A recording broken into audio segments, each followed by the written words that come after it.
You've learned to create contrast within a work, establish a focal point using contrast, and we'll analyze high contrast versus low contrast images.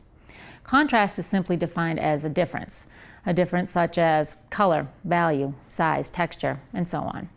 We're going to concentrate on contrast as a difference in the values that we lay down on the paper. Dark values can indicate shadows or a deeper tone. The degree of contrast that you use depends on the effect that you want. Any drawing can be enhanced by the use of contrast. Here's a picture of my babies that I took. As you can see, they're adorable and on a white background. They're holding one another, and in color, their colors somewhat vibrant. There's the pink and the whites, but when you translate this to black and white, what I did was drew it, and it wasn't quite popping out like I wanted it to. The tone of the skin was conflicting with the background, so in order to make it pop, I added some contrast, simply by taking my pencil and filling in that background. So it really makes them stand out and pop. That could work for one of your drawings if you like. It's all personal preference and definitely gives a certain effect and a definite look to something. Here is another photo that I took of the babies wearing some bright colored headbands, and again, they're on a light colored background. For this particular photo, when I was trying to recreate it, I used Vine charcoal. Vine charcoal, which looks a little something like this, and charcoal comes in many forms. It can come in a form where you won't get your fingers all dirty. This does have charcoal on the sides. It tends to break somewhat easily. It's very, very fragile, but it's a great tool to use when you're trying to fill in areas. It doesn't allow for a huge amount of control for fine details, but that's fine for this particular drawing because I just wanted to get a hint of the features and focus more on the contrast of light and dark. It's a great medium for blocking in large areas of darkness quickly, and the darks are really dark, keeping the lights extra light, and it simplifies the features. It's a good method also to use when you're drawing someone that you know. If you ever tried to draw someone that you know, at least I'm not ever completely satisfied with their rendering because you know the person, it doesn't really capture the essence of them in a simple drawing, so simplification works a lot. So for this particular picture, I started off, again, filling in the finer details very simply and quickly, but the background, again, still white, conflicting with the white of the bodies. So filling in that background with the charcoal, just a quick back and forth motion, took less than a minute to just fill in that background. And as you can see, it really makes a difference, makes those babies pop. The way that you see contrast in your drawings can also determine where the viewer's eye will travel. We call this the focal point. The focal point is the center of interest or activity in a work of art, and it may or may not be the actual center of a painting or drawing, but it's always the most important part, the part that the viewer's eye is led to. It provides an emphasis on a particular part of a drawing that will lead your eye to what the artist wants the viewer to see. Let me show you what I mean by this drawing in front of me. Here I have simple line art of a lady with a hat, very simple, bare bones at the moment. So what I want to do is shade it in and create a focal point. I could do this in several different ways. If I wanted the viewer to focus on her lips, I could make them very intense and very detailed or dark. I could also make some sort of design or a flower on the hat and make that very detailed to have the viewer look at that. In this case, what I would like to do is try making her sunglasses the focal point. So I'll show you what I mean by starting to shade. So with this bare bones line art that I have, I'm just going to start shading in a little bit. I want to get some of those features in before I add anything to my focal point. So using my nice soft smudgy 8B pencil, I am going to just start filling in some of these areas so it's not so bright and staring out at me. Be a little bit of shadow where the hair meets the face. Definitely a little bit of shadow where the hair is meeting the hat here. And I'm not putting too much shadow in, just a little bit, just to start. I can always go darker. But for now, I'm going to make it a little bit light. Under the chin, a big shadow would be thrown there as well.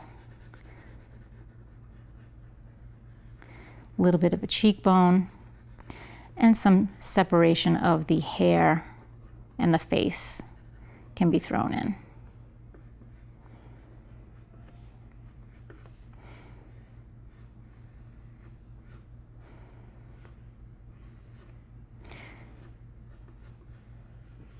I'm going to continue shading in just some of the light, subtly darker areas just to fill in some of that blank spots, but I'm going to make sure to not make anything too contrasty just yet so I can show you how I add the contrast.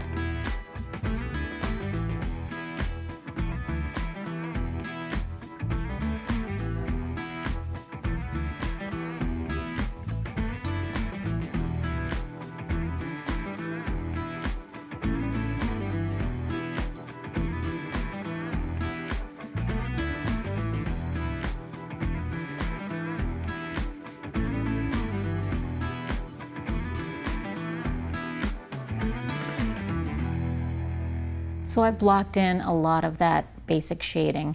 If I were to leave it as is right now, there's a couple areas that really stick out, which is under the chin. There's a chin that juts out over the neck, which is creating a shadow. The lips are really drawing my attention. And there's a little bit of detail on the hat, but that's not the look that I'm going for. What I want to do is really focus in on those sunglasses. So I am going to start to create a lot of contrast in that area. First, just let me go over a couple things about the basic face when you're drawing. The upper lip is usually darker than the lower lip, and it's usually a little bit thinner. Make sure you take a peek at those shadows. We do want to keep certain shadows in there to keep things realistic, but subtle, not as dark as the contrast, which we will put in the sunglasses.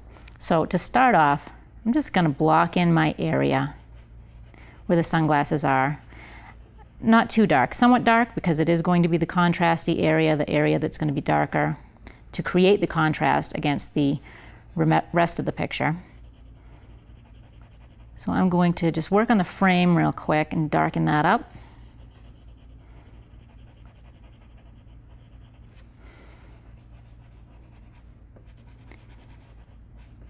And then I will block out some area of the lens.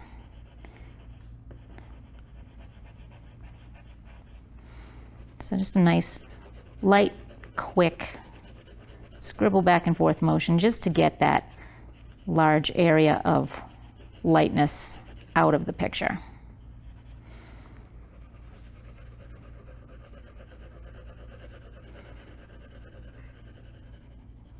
So once I have this, already it's starting to become the focal point, but we want to add some detail. We really want something interesting to focus in on. So I'm going to go over this and darken it up just a bit more in certain areas.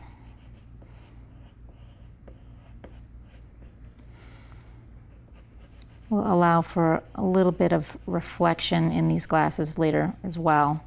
We can use our kneaded eraser and erase some spots, anything that we want to keep white. But for now, I'm just going to give a nice even coating of light gray just to get rid of all that, darken it up even a tad more.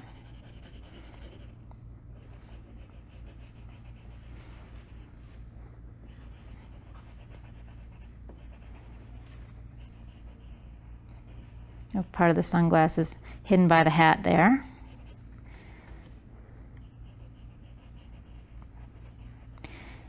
And I'm going to go around and darken a little bit more in just certain areas. I want to make these sunglasses appear like they're a little three-dimensional, so I'm going to put a little bit of an inner rim right there. That'll be the inside of the rim of the sunglasses, maybe a little bit here. Darken it up near the bridge of the nose a tiny bit.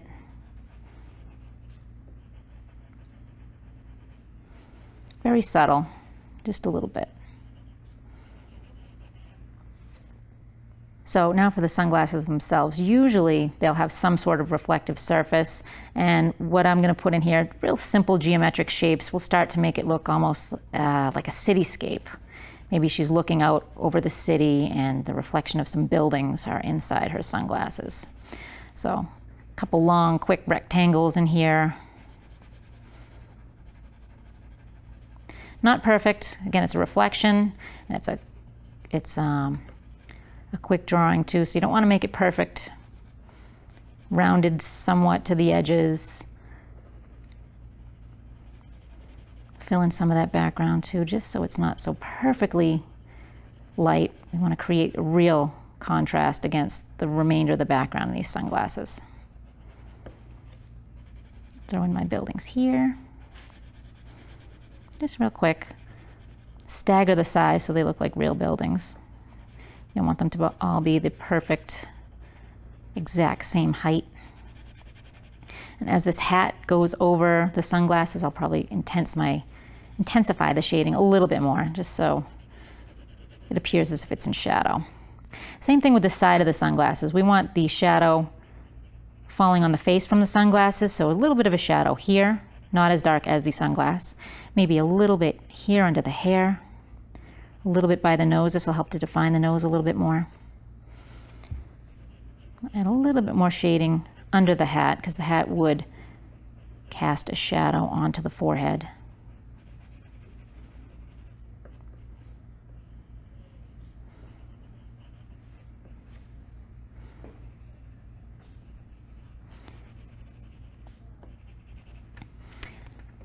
I can take my eraser and make a little bit of a reflection. Whatever I do on one side, I'll do it to the other as well. Make sure it's on the same side. So I might erase a little bit of a shiny spot right here on the sunglass. And same thing for the left side of this sunglass.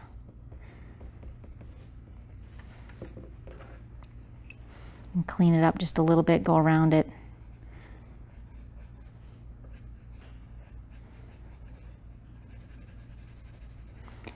And that can give you a really quick, simple way to create contrast in a picture or drawing that you're creating. If there's a certain area that you want to draw attention to, or you want a viewer to look at, contrast can be the way to go.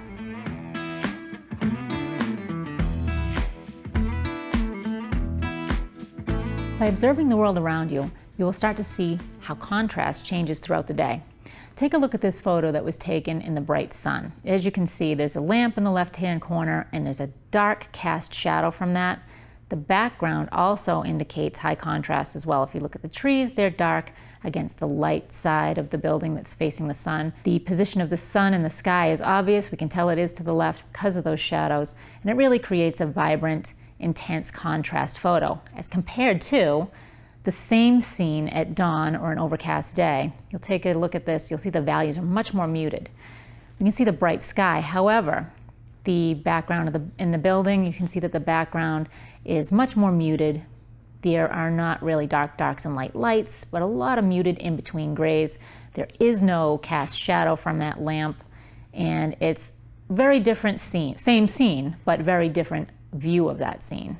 When you begin to understand how contrast changes with different lighting conditions, you can manipulate the contrast on your own. Here is a still life of a key that I have set up. It's just a single key. And if you take a look at the drawings that I have created from this photo, you'll see that they're the same key, however, vastly different in the shading approach. To start off, we'll take a peek at this high contrast shading. Here you have the key, you have a cast shadow, and there are some very intense highlights created with the kneaded eraser. Just erased a little bit of area here and here. And in contrast, the darks are quite dark.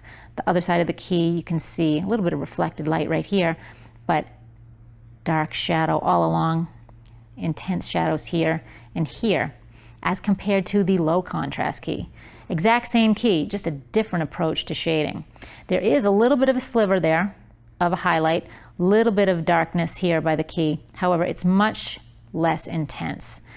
The dark darks and light lights have been blended away to make it somewhat a muted gray. And this can work depending on the outcome that you're looking for with your drawing. If you want a nice high contrast shaded artwork, press harder with your pencil or use those darker, smudgier pencils and use your eraser a lot to create those nice highlights. If you want to have a more muted, less intense piece of work, smudge it up, or just don't use as much pressure with your